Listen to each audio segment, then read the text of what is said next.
of the DG. Therefore, you will serve a whole important aspect of the administration. You will serve it of funds. I think it's not the right way. Until, I mean, there's a condition to that. Yes. You heard what Honorable Wajabiamila said about, saying he doesn't agree with the president. It's the president's refusal to act on a resolution that has forced them to do that. And they're saying, until you act on our resolution, we withhold, we reserve the right to exercise this power. Yes, the Honorable also knows that resolutions of the House do not bind the executive. It's only the laws passed by the National Assembly that binds the executive. Yes, resolutions are meant to be respected by the executive. But again, if you now... Would you say that some respect has been shown to this particular resolution? You see, it's also a question of what is the content of this resolution.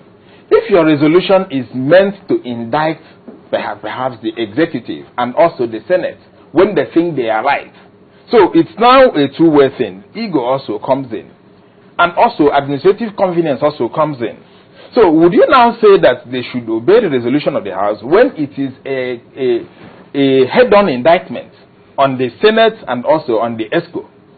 So you see, it's and again, if you think that you are right in terms of your proposition that she was not qualified, we could go to court, find out what should be the qualification. Since it's an issue of qualification, it's an interpretation of statutes.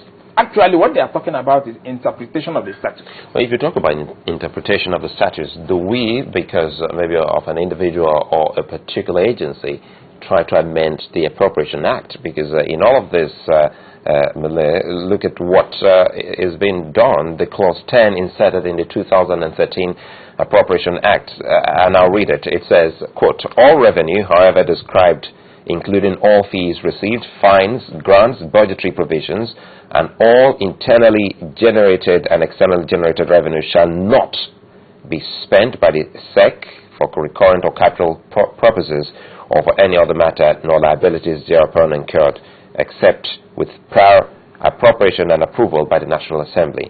So, with these, they say they were trying to give, the powers to the National Assembly so that things like this can't actually go, escape their oversight.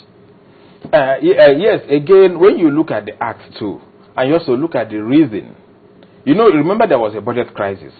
Absolutely. That is when the president refused to sign, because it said that some of the provisions of the budget bill was meant to also impede the function of the executive.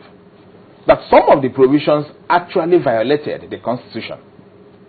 So there was this crisis and there was a way out. They said, okay, sign, but let's come back and discuss.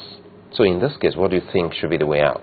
No, the way out is, one is that if the presidency or the executive and the Senate feels that the exercise of discretion in appointing the DG of SEC, that it is right, they should first insist on their rights.